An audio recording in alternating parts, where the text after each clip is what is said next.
ที่6 พฤษภาคม 2568 ที่ผ่านมานะคะท่านผู้ว่าราชการจังหวัดแพร่ก็ได้มอบหมายให้ท่านศึกษาธิการจังหวัดแพร่ท่านสุทินต์จันทรวรเชษฐ์นะคะเป็นประธานในการประชุมนะคะซึ่งเป็นการประชุมรับนโยบายความร่วมมือแล้วก็ปฏิบัติการตรวจร่วมในส่วนของนักเรียนปลอดภัยห่างไกลบุหรี่ไฟฟ้าแล้วก็ยาเสพติดนะคะโดยมีท่านพลตำรวจเอกเพิ่มพูนชิดชอบรัฐมนตรีว่าการกระทรวงศึกษาธิการเป็นประธานในพิธีนะคะผ่านช่องทางของ OBEC Channel นะคะซึ่งเป็นการประชุมขับเคลื่อนโครงการนักเรียนปลอดภัยห่างไกลบุหรี่ไฟฟ้าและยาเสพติดในระดับจังหวัดนะคะก็จะมีในส่วนของท่านผู้บริหารหน่วยงานทางการศึกษาในสังกัดกระทรวงศึกษาพร้อมกับหน่วยงานที่เกี่ยวข้องนะคะที่สำนักงานศึกษาธิการจังหวัดแพร่นะคะนอกจากนั้นนะคะก็มีท่านผอ.รจนากาญจนาแก้วนะคะในฐานะของหัวหน้าชุดพนักงานเจ้าหน้าที่ส่งเสริมความประพฤตินักเรียนนักศึกษาจังหวัดแพร่พร้อมด้วยพนักงานเจ้าหน้าที่ส่งเสริมความประพฤตินักเรียนนักศึกษาจังหวัดแพร่จากทุกๆหน่วยงานเข้าร่วมปฏิบัติการในครั้งนี้นะคะก็ถือว่าเป็นการประสานความร่วมมือร่วมกันนะคะในส่วนของพนักงานเจ้าหน้าที่ส่งเสริมความประพฤตินักเรียนนักศึกษาจังหวัดแพร่เป็นปฏิบัติการของกระทรวงศึกษาธิการนะคะโดยในส่วนของทางสำนักงานคณะกรรมการการศึกษาขั้นพื้นฐานหน่วยงานทางการศึกษาทุกสังกัดในกระทรวงศึกษาธิการนะคะก็ร่วมไม้ร่วมมือกันในการดำเนินการตามโครงการนักเรียนปลอดภัยห่างไกลบุหรี่ไฟฟ้าและยาเสพติดในระดับจังหวัดโดยพร้อมเพรียงกันนะคะซึ่งเป็นปฏิบัติการที่ดำเนินการร่วมกันเมื่อสัปดาห์ที่ผ่านมาก็คือเตรียมความพร้อมก่อนที่จะเปิดภาคเรียนที่1ปีการศึกษา 2568 นี้นะคะอย่างเป็นทางการร่วมกันนะคะอีกประเด็นหนึ่งนะคะที่จะมาพูดคุยกับท่านผู้ฟังโดยเฉพาะอย่างยิ่งท่านผู้ปกครองนะคะท่านผู้บริหารแล้วก็คณะครูในช่วงเปิดภาคเรียนนี้เช่นเดียวกันนะคะสถานการณ์ที่เป็นความเป็นห่วงเป็นใยนะคะจากกรมควบคุมโรคนะคะก็ได้ฝากมานะคะซึ่งสถานการณ์ในช่วงที่ผ่านมานะคะการรวมกลุ่มกันของคนจำนวนมากในช่วงเทศกาลสงกรานต์ที่ผ่านมานะคะจากข้อมูลของกรมควบคุมโรคก็พบว่านะคะในช่วงตั้งแต่หลังสงกรานต์แล้วก็มาจนถึงยาวมาจนถึงต้นเดือนพฤษภาคม 2568 นี้นะคะสถานการณ์โรคไข้หวัดใหญ่แล้วก็สถานการณ์โควิด -19 ค่ะท่านศึกษาจากที่ช่วงที่ผ่านมาเราค่อนข้างจะห่างหายแล้วก็ไม่ได้ยินในส่วนของผู้ป่วยติดเชื้อโควิด -19 มานานพอสมควรนะคะแต่ว่าหลังจากเทศกาลสงกรานต์ที่มีการรวมกลุ่มกันของคนค่อนข้างมากนะคะแล้วก็ยาวมาจนถึงต้นเดือนพฤษภาก็จะเห็นได้ว่ามีข้อมูลในส่วนของผู้ป่วยนะคะที่ติดโควิดนะคะโดยเฉพาะอย่างยิ่งมีอัตราของผู้ป่วยในกลุ่มเด็กอายุ 5-9 ปีแล้วก็เป็นจำนวนที่ค่อนข้างเยอะนะคะแล้วก็รองลงมาจะเป็น 0-4 ปีแล้วก็อายุ 10-14 ปีนะคะที่ติดโควิดในช่วงที่ผ่านมาเพราะฉะนั้นทางกระทรวงศึกษาธิการก็มีความเป็นห่วงเป็นใยค่ะท่านเพราะว่าตอนนี้เราเปิดภาคเรียนละนะคะแล้วก็เป็นช่วงรอยต่อกันแล้วก็ตอนนี้เด็กนักเรียนของเราก็มารวมกันที่โรงเรียนนะคะเพราะฉะนั้นก็ฝากไปยังท่านผู้บริหารคณะครูทุกท่านด้วยนะคะตอนนี้เด็กนักเรียนของเรานะคะ back to school กลับมาอยู่ที่โรงเรียนกันเรียบร้อยแล้วนะคะก็เป็นการรวมกลุ่มกันของเด็กๆนะคะเพราะฉะนั้นก็คาดการณ์ว่าจะมีการระบาดในช่วงของต้นฤดูฝนนี้นะคะซึ่งกำลังมาฝนกำลังมาแล้วนะคะแล้วก็เด็กเปิดภาคเรียนด้วยเพราะฉะนั้นก็ประชาสัมพันธ์ไปยังท่านผู้บริหารคณะครูแล้วก็รวมไปถึงผู้ปกครองกาดอย่าตกนะคะตอนนี้ผู้ปกครองเตรียมแมสให้เด็กๆด้วยนะคะเด็กๆเข้ามาที่โรงเรียนนะคะการนำเข้าหรือว่าการติดเชื้อของกลุ่มเปราะบางโดยเฉพาะเด็กเล็กๆอันนี้เป็นสิ่งที่สำคัญที่เราจะต้องมีการเฝ้าระวังกันอยู่นะคะก็คือตอนนี้ให้สวมหน้ากากอนามัยในโอกาสที่เด็กไปรวมกลุ่มกันเยอะๆอยู่ในห้องเรียนหรือว่าไปนั่งอยู่ใกล้ๆเด็กที่อาจจะมีอาการเป็นไข้เป็นหวัด ก็ให้เด็กป้องกันตัวด้วยนะคะก็คือให้สวมหน้ากากอนามัยนะคะก็จะเป็นการลดในเรื่องของการติดต่อโรคระบบทางเดินหายใจนะครับเพื่อลดความเสี่ยงในการสัมผัสการติดเชื้อนะครับครับก็จริงๆก็คือสรุปก็คือทางทั้งผู้ปกครองนะครับทั้งตัวนักเรียนนะครับรวมทั้งสถานศึกษานะครับก็กาดอย่าตกนะครับก็คือว่าเรายังปฏิบัติตามมาตรการความปลอดภัยอย่างเข้มข้นอยู่นะครับเพราะว่าโควิดโรคไข้หวัดใหญ่เนี่ยนะครับช่วงฤดูฝนนี่แหละครับก็คือจะทำการแพร่ระบาดได้ง่ายเพราะฉะนั้นแล้วเนี่ยสถานศึกษานะครับรวมทั้งที่อยู่ที่บ้านด้วยนะครับนักเรียนจะต้องระมัดระวังในเรื่องของความสะอาดด้วยนะครับปิดแมสสวมแมสก็คือในกรณีที่ไปรวมกลุ่มกันเยอะๆนะครับก็แต่ก็ตอนนี้ก็คือได้ความว่าสรุปก็คือยังโควิดเนี่ยโควิด -19 เนี่ยก็เป็นโรคประจำถิ่นไปแล้วแต่ยังไงก็ตามเพื่อความปลอดภัยบุตรหลานของเราพวกเรานะครับก็มี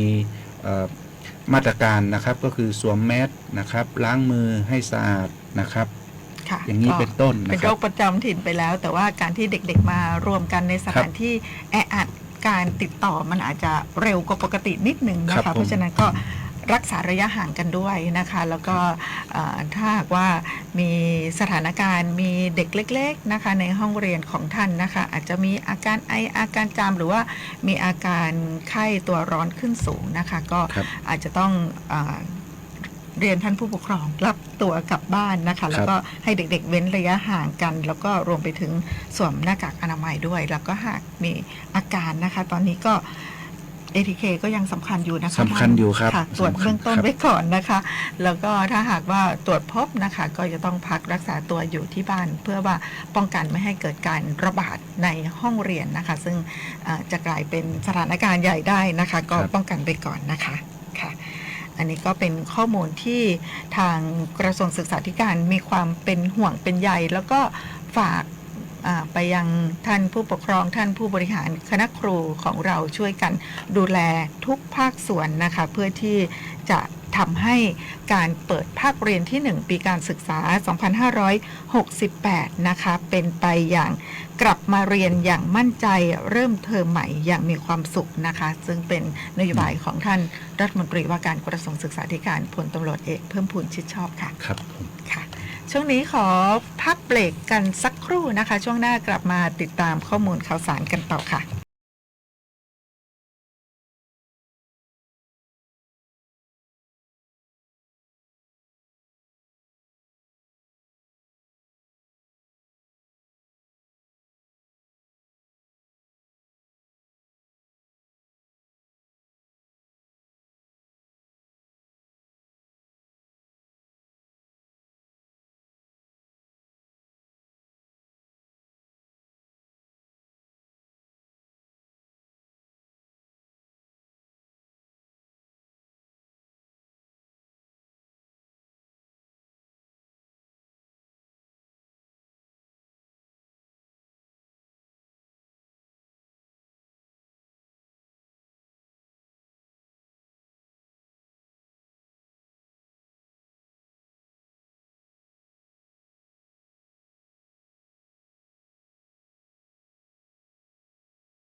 ธนาคารอาคารสงเคราะห์ธนาคารที่ดีที่สุดสำหรับการมีบ้านเรายินดีให้บริการทั้งด้านสินเชื่อและเงินฝากไม่ว่าจะซื้อจะสร้างจะรีไฟแนนซ์จะต่อเติมซ่อมแซมอาคารหรือจะฝากจะถอนหรือซื้อสลากธนาคารอาคารสงเคราะห์ทำให้คนไทยมีบ้านข่าวดีธนาคารอาคารสงเคราะห์ออกหน่วยให้บริการนอกสถานที่ณที่ว่าการอำเภอ2ทุกวันอังคารตั้งแต่เวลา 9 นาฬิกาถึง 15 นาฬิกา 30 นาทีและณที่ว่าการอำเภอวังชิ้นและที่ว่าการอำเภอหลองทุกวันพุธตั้งแต่เวลา 9 นาฬิกาถึง 15 นาฬิกา 30 นาทีธนาคารอาคารสงเคราะห์ทำให้คนไทยมีบ้านติดต่อธนาคารอาคารสงเคราะห์สาขาแพร่โทร 054-621-4905 ประกันไม่ใช่แค่เพียงธุรกิจที่เอามาขายคุณเพื่อเงิน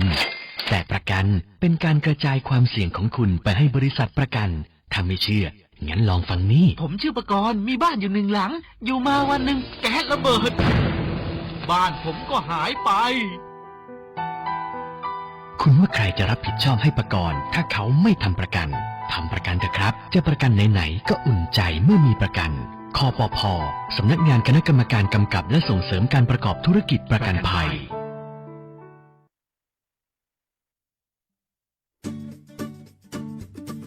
โรงพยาบาลชุมชนการแพทย์แผนไทยและการแพทย์ทางเลือกองค์การบริหารส่วนจังหวัดแพร่เปิดให้บริการดูแลสุขภาพนวดพอกอกนวดรักษาแผนไทย90 นาทีนวดแผนไทยนวดเท้าประคบร้อนบรรเทาอาการปวดเมื่อยคลายกล้ามเนื้อ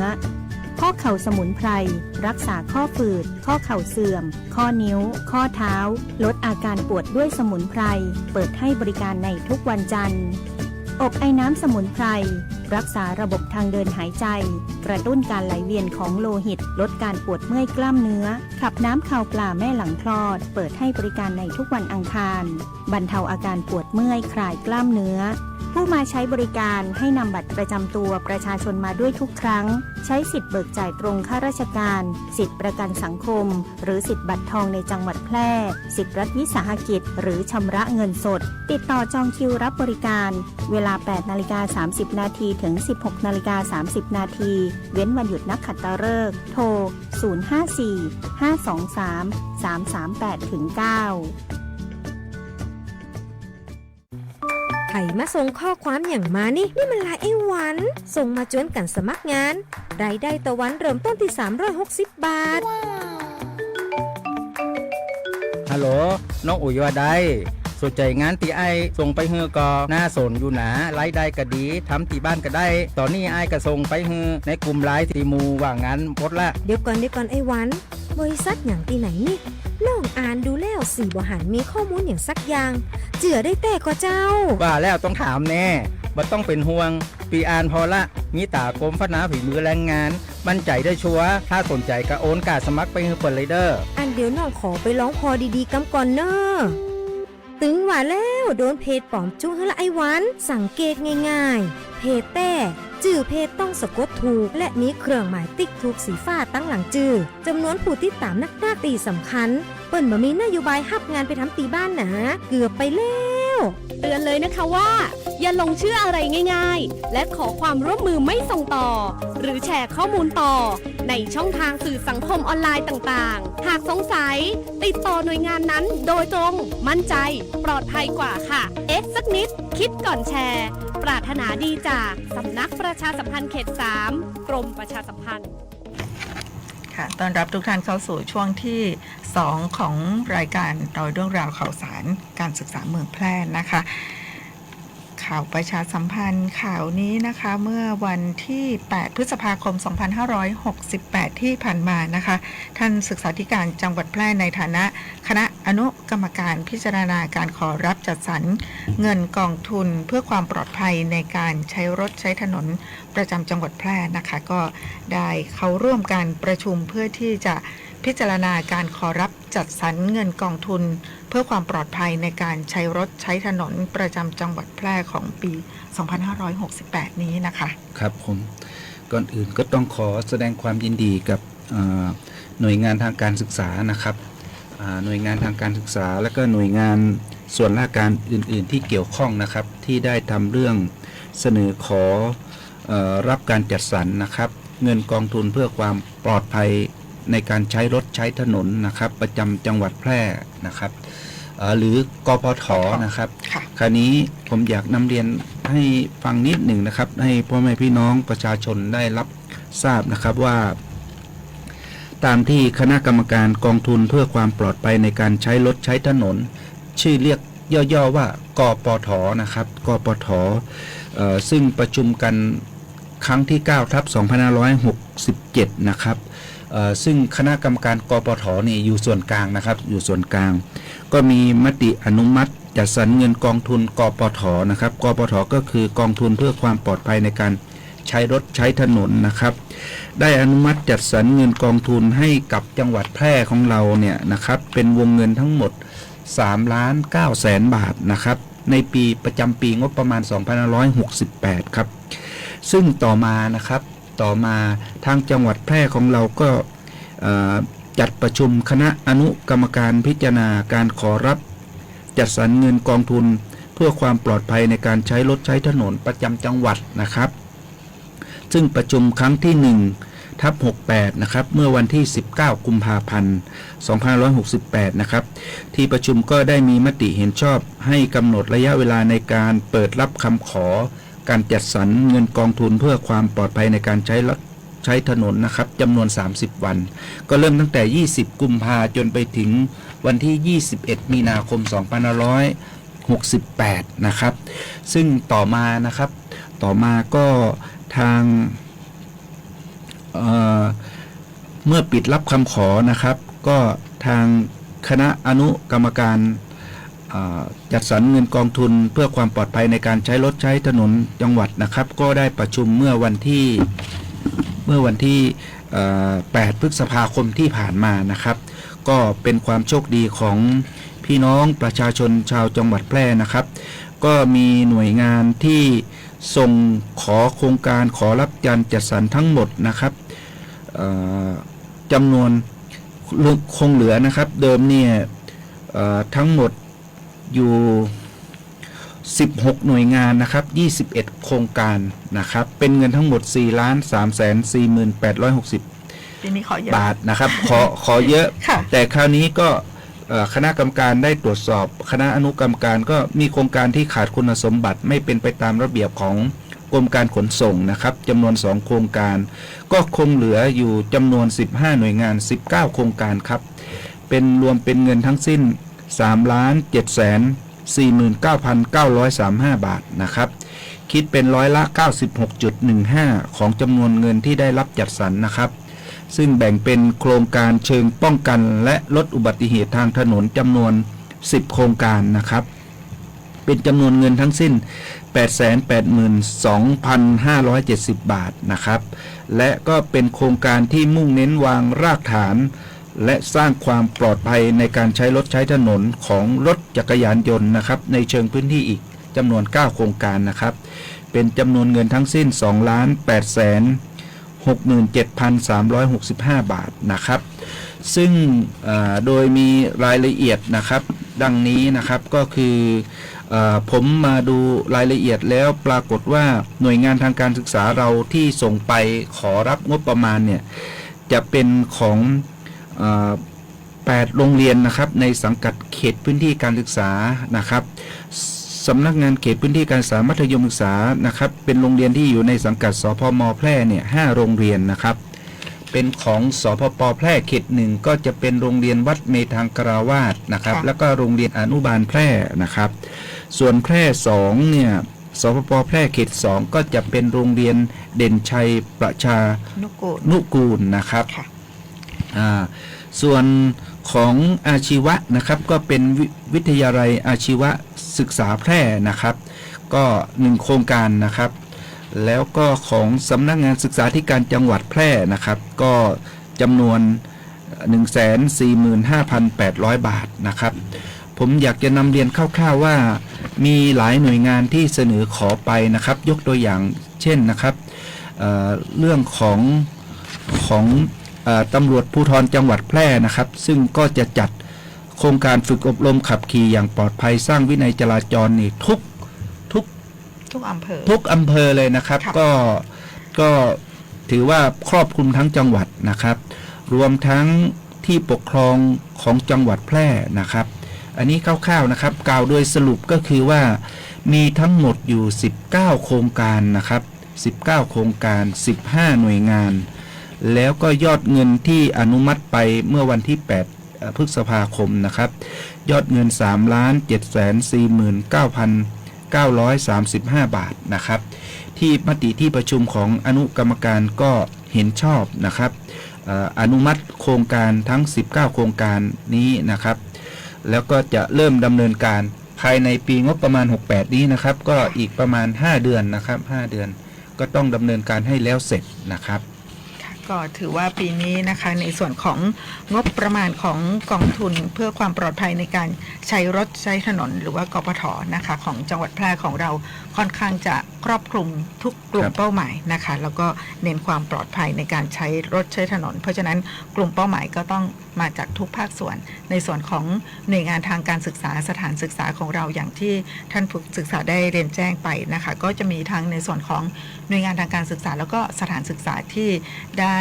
ขอรับการจัดสรรงบประมาณในครั้งนี้นะคะซึ่งในส่วนของสำนักงานศึกษาธิการจังหวัดแพร่เองปีนี้นะครับก็ประมาณ140,000 กว่าบาทนะคะซึ่งตรงนี้ในส่วนของสำนักงานศึกษาธิการจังหวัดแพร่ก็จะมีการอบรมให้สำหรับลูกเสือนะคะแล้วก็นักศึกษาวิชาทหารในเรื่องของ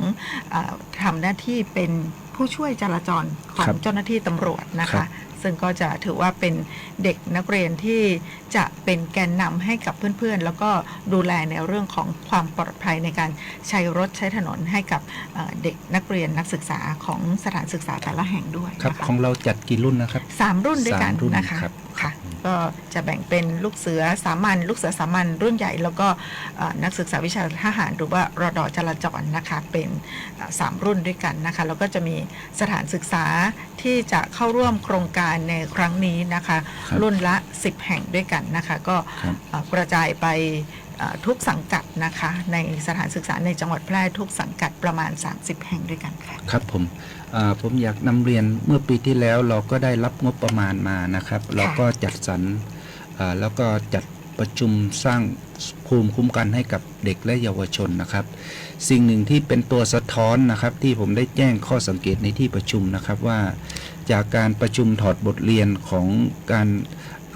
อุบัติเหตุนะครับในช่วงสงกรานต์เนี่ยพบว่าเด็กและเยาวชนเนี่ยไม่ได้เสียชีวิตนะครับแล้วก็อุบัติเหตุก็ไม่มีนะครับก็ถือว่าส่วนหนึ่งก็คือเป็นในเรื่องของการสร้างภูมิคุ้มกันให้กับเด็กในทั่วทั้งจังหวัดแพร่นะครับผมมองว่านี่คือมันส่งผลแล้วนะครับถ้าเป็นพูดถึงคนป่วยก็คือยามันออกฤทธิ์แล้ว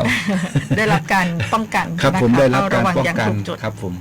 นั่นแหละครับค่ะก็เป็นโครงการดีๆที่จะเกิดขึ้นในปีนี้นะคะปีนี้ก็มีหลายหน่วยงานนะคะที่เป็นเจ้าภาพนะคะซึ่งในการดำเนินการของกปท.นะคะโดยสำนักงานขนส่งจังหวัดแพร่นะคะเมื่อวันที่8ที่ผ่านมานะคะท่านคุณากรโคชหิรันท่านรองผู้ว่าราชการจังหวัดแพร่ก็เป็นประธานในการพิจารณาการจัดสรรเงินจากกปท.นะคะให้กับแต่ละหน่วยงานไปดำเนินการนะคะข่าวต่อไปนะคะเป็นเรื่องของการพิจารณาคัดเลือกผู้ที่จะได้รับรางวัลเชิดชูเกียรติพสน.ของกระทรวงศึกษาธิการนะคะหรือว่าที่เรารู้จักกันในนามของรางวัลเสมาพิทักษ์นะคะซึ่งวันที่8พฤษภาคมที่ผ่านมานะคะเป็นการพิจารณาในระดับภาคของทางสำนักงานศึกษาธิการภาค16นะคะซึ่งท่านศึกษาธิการจังหวัดแพร่ก็ได้มอบหมายให้ท่านสุบินเทพสาธรค่ะท่านรองศึกษาธิการจังหวัดแพร่เข้าร่วมประชุมพิจารณาคัดเลือกผู้ที่จะได้รับรางวัลเชิดชูเกียรติพนักงานเจ้าหน้าที่ส่งเสริมความประพฤตินักเรียนนักศึกษาของกระทรวงศึกษาธิการหรือว่ารางวัลเสมาพิทักษ์นะคะซึ่งเป็นการพิจารณาระดับภาคนะคะซึ่งหลังจากที่พิจารณาคัดเลือกเรียบร้อยแล้วนะคะทางสำนักงานศึกษาธิการภาค16นะคะก็จะได้คัดเลือกผู้ที่มีคุณสมบัติครบถ้วนเหมาะสมที่จะได้รับรางวัลในพื้นที่รับผิดชอบ4จังหวัดก็คือจังหวัดเชียงรายพะเยาแล้วก็แพร่น่านนะคะตามจำนวนตามหลักเกณฑ์ที่ทางกระทรวงศึกษาธิการกำหนดนะคะเพื่อที่จะเข้ารับการพิจารณาระดับประเทศต่อไปนะคะ ออนุญาตแจ้งรายชื่อในส่วนของจังหวัดแพร่ก็แล้วกันนะคะในส่วนของจังหวัดแพร่ผู้ที่ได้รับการพิจารณาคัดเลือกระดับภาคเพื่อที่จะเข้ารับการพิจารณาระดับประเทศนะคะก็ได้แก่นางนิชาภาสังเมืองค่ะนักวิชาการศึกษาชำนาญการจากสำนักงานเขตพื้นที่การศึกษามัธยมศึกษาแพร่ค่ะก็ได้รับการพิจารณาคัดเลือกเป็นตัวแทนระดับภาคเพื่อที่จะเข้ารับพิจารณาในระดับประเทศเพื่อที่จะรับรางวัลเสมาพิทักษ์ประจำปี 2568 ต่อไปค่ะครับผมครับค่ะก็ขอแสดงความยินดีด้วยนะคะไปอีกงานหนึ่งของทางสำนักงานศึกษาธิการจังหวัดแพร่นะคะสัปดาห์ที่ผ่านมาระหว่างวันที่6ถึง7พฤษภาคม 2568 นะคะที่สำนักงานศึกษาธิการจังหวัดแพร่นะคะมีการประชุมเชิงปฏิบัติการพัฒนานวัตกรรมการศึกษาโครงการ Innovation for Thai Education หรือว่า IFTE นะคะซึ่งเป็นการพัฒนาเครือข่ายนะคะเพื่อที่จะขับเคลื่อนนวัตกรรมการศึกษาในระดับพื้นที่อย่างบูรณาการโดยให้มีความสอดคล้องกับบริบทของพื้นที่ในเรื่องของการปรับเปลี่ยนการจัดการเรียนรู้สำหรับศตวรรษที่ 21 นะคะซึ่งมีผู้บริหารครูบุคลากรทางการศึกษาทุกสังกัดที่เข้าร่วมโครงการนะคะที่เข้าร่วมประชุมในครั้งนี้ค่ะครับก็ถือว่าเป็นกิจกรรมที่น่าสนใจนะครับก็คือวันนั้นก็คือทาง 67 นะครับ 67 พฤษภาคมที่ผ่านมาก็การใช้ส่วนหนึ่งก็คือเอา AI เข้ามาใช้ในการบูรณาการเรียนรู้นะครับการทำกิจกรรมนะครับก็เป็นการประชุมแล้วก็ปฏิบัติการเชิงปฏิบัติการนะครับฝึกปฏิบัติก็เห็นทุกคนมีความสนใจแล้วก็ตั้งใจนะครับจนค่ำนะครับที่ทั้ง2 วันนะครับก็ได้รับความร่วมมือได้รับความอนุเคราะห์นะครับจากสำนักงานศึกษาธิการจังหวัดเชียงรายนะครับที่อนุเคราะห์ท่านวิทยากรมาอบรมให้กับพี่น้องข้าราชการครูและบุคลากรทางการศึกษานะครับที่จะเข้าร่วมโครงการ IFTE ในปีนี้ของเรานะครับที่จะร่วมกันบูรณาการในการทำงานแล้วก็ค้นหานวัตกรรมนะครับที่เป็นรูปแบบหรือโมเดลแล้วก็การต่อยอดนวัตกรรมนะครับเพื่อให้เกิดความยั่งยืนนะครับในการพัฒนาคุณภาพผลสำลิดของผู้เรียนให้ดีขึ้นนะครับโดยมีโมเดลต่างๆมีนวัตกรรมต่างๆให้เกิดขึ้นขณะเดียวกันโลกเปลี่ยนไปโลกเปลี่ยนแปลงไปอย่างรวดเร็วการเอา AI เข้ามาใช้นะครับเรียนรู้ในการจัดการเรียนรู้ในการพัฒนานวัตกรรมต่างๆก็เป็นส่วนหนึ่งครับที่ข้าราชการครูและบุคลากรทางการศึกษานั้นจะต้องมีการพัฒนาตนเองให้เท่าทันนะครับกับ AI นะครับแล้วก็เรียนรู้กับมันให้ได้นะครับซึ่งขณะนี้ทั่วโลกนะครับทั่วโลกรวมทั้งหน่วยงานต่างๆนะครับก็สนใจเอา AI นะครับมาใช้ยังไงให้เกิดประโยชน์นะครับไม่ใช่ให้ AI มาควบคุมเราต้องใช้ AI ให้เป็นให้ถูกให้เป็นนะครับมันก็จะเกิดประโยชน์อย่างมากต่อพี่น้องประชาชนต่อผู้ที่สนใจครับผมค่ะ AI ถือว่ามีประโยชน์มากก็จริงนะคะแต่อย่างที่ท่านศึกษาได้นำเรียนไปแต่ว่าเราต้องมีภูมิรู้ที่จะรู้เท่าทัน AI ด้วยไม่ใช่ว่า AI บอกอะไรแล้วก็เชื่อหมดทุกอย่างไม่ได้นะคะก็อย่างที่มีการอบรมเชิงปฏิบัติการวันที่ 6-7 พฤษภาคม 2568 ที่ผ่านมาในเรื่องของ IFTE นะคะผู้เข้าร่วมการอบรมก็มีทั้งผู้บริหารนะคะแล้วก็บุคลากรทางการศึกษาแล้วก็ครูผู้สอนด้วยนะคะอย่างที่ท่านศึกษาแจ้งไปทางท่านวิทยากรที่มาให้ความรู้ในครั้งนี้นะคะก็นำเอาเรื่องของ AI นะคะที่จะมาเป็นประโยชน์ในการทำงานนะคะซึ่งตอนนี้ถือว่าใครตกยุคไม่ได้แล้วนะคะท่านศึกษาทุกคนตอนนี้ทุกเรียนรู้เหมือนกันแล้วนะคะต้องเรียนรู้ครับค่ะก็เห็นได้ว่า ท่านที่เข้ารับการอบรมนะคะทั้งท่านผู้บริหารบุคลากรทางการศึกษาแล้วก็ครูผู้สอนมีความสนใจเป็นพิเศษนะคะเนื่องจากว่าถือว่าเป็นศาสตร์ใหม่ที่ทุกคนจะต้องเรียนรู้เพราะว่าต้องใช้ในการทำงานจริงๆครับผมขออ้างเอาคำพูดของท่านสมาชิกสภาผู้แทนราษฎรนะครับท่านวรวัฒน์เอื้ออภิญญากุลนะครับวันนั้นท่านก็ไปที่ศูนย์โอท็อปตรงที่ประตูชัยนะครับบอกว่าขณะนี้การเราต้องเรียนรู้นะครับเรียนรู้ AI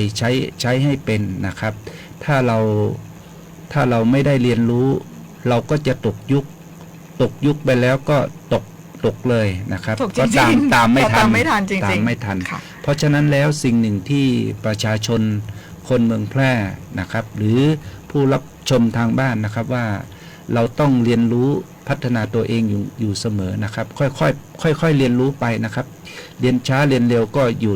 แต่ละศักยภาพของแต่ละบุคคลแต่อย่างไรก็ตามเราเรียนรู้เราก็จะเกิดประโยชน์ต่อกับตัวเรานะครับเรียนรู้ใช้ให้เป็นใช้ให้ถูกแล้วก็อย่าเชื่อนะครับก็ต้องการกรองข้อมูลนะครับให้ดีนะครับอันนี้คือส่วนหนึ่งด้วยความรักและความห่วงใยนะครับจากทางสำนักงานศึกษาธิการจังหวัดแพร่นะครับว่าเราต้องพัฒนาตนเองอยู่เสมอครับในเรื่องของ AI ครับค่ะถ้าใช้เป็นแล้วก็เรียนรู้สามารถที่จะนำมาเป็นตัวช่วยในการทำงานได้เป็นอย่างดีเลยนะคะถือว่าเป็นนวัตกรรมที่ต้องเรียนรู้จริงๆนะคะถ้าหากว่าท่านที่อายุราชการอาจจะค่อนข้างเยอะแล้วอาจจะมีความรู้สึกว่าเป็นเรื่องยากสำหรับท่านแต่ว่าความรู้พื้นฐานตรงนี้ก็ต้องมีครับต้องมีเพราะว่านอกจากนำมาใช้ในการทำงานแล้วนะคะอย่างที่ท่านศึกษาบอกไปนะคะชีวิตประจำวันก็จะเข้ามาเกี่ยวข้องแล้วเพราะฉะนั้นเราจะไม่มีฐานความรู้เลยไม่ได้นะคะก็เรียนรู้นะคะอาจจะเปอร์เซ็นต์อาจจะไม่เท่ากับเด็กรุ่นใหม่แต่ว่าความรู้พื้นฐานเราก็จะต้องตามให้ทันด้วยนะคะค่ะมาอีกข่าวหนึ่งนะคะขออนุญาตเป็นข่าวประชาสัมพันธ์ก่อนที่เวลาจะหมดนะคะข่าวประชาสัมพันธ์โดยทางกระทรวงวัฒนธรรมโดยกรมส่งเสริมวัฒนธรรมนะคะร่วมกับกองทุนดร.อุเทนเตชะไพบูลย์นะคะมูลนิธิปอเต็กตึงแล้วก็สำนักงานวัฒนธรรมจังหวัดทั่วประเทศนะคะได้จัดการประกวดเยาวชนต้นแบบด้านมารยาทไทยและมารยาทในสังคมปี 2568 ขึ้นนะคะเพื่อที่จะส่งเสริมสืบสานรักษาต่อยอดแล้วก็ปกป้องมรดกภูมิปัญญาทางวัฒนธรรมไทยด้วยการแสดงออกทางมารยาทอันดีงามนะคะซึ่งเป็นถ้วยรางวัลพระราชทานจากสมเด็จพระกนิษฐาธิราชเจ้ากรมสมเด็จพระเทพรัตนราชสุดาสยามบรมราชกุมารีนะคะแล้วก็เงินรางวัล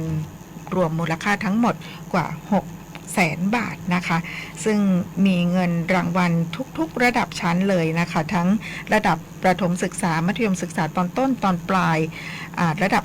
ประกาศนียบัตรวิชาชีพหรือว่าปวชนะคะประกาศนียบัตรวิชาชีพชั้นสูงปวสแล้วก็อุดมศึกษาด้วยนะคะรางวัลชนะเลิศของทุกระดับได้รับรางวัล 50,000 บาทนะคะรองชนะเลิศอันดับ1 30,000 บาท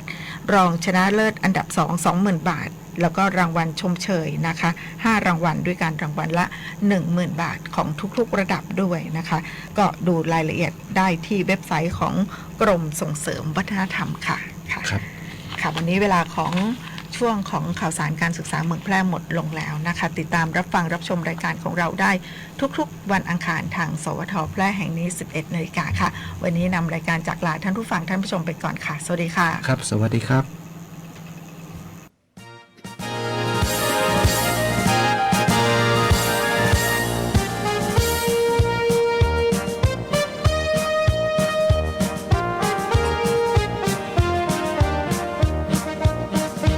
สำนักงานศึกษาธิการจังหวัดแพร่จิตแน่วแน่บริการด้านศึกษาบูรณาการทำงานยั่งยืนมางานศึกษาก้าวนำทีมทำงาน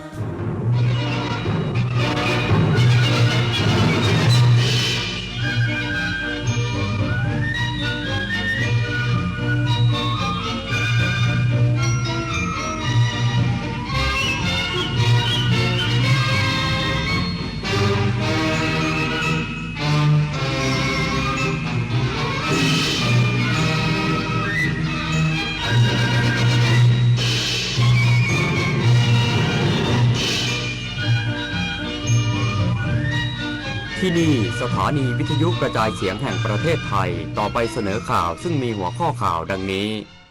กรมป้องกันและบรรเทาสาธารณภัยเตรียมทดลองระบบแจ้งเตือนภัยแบบ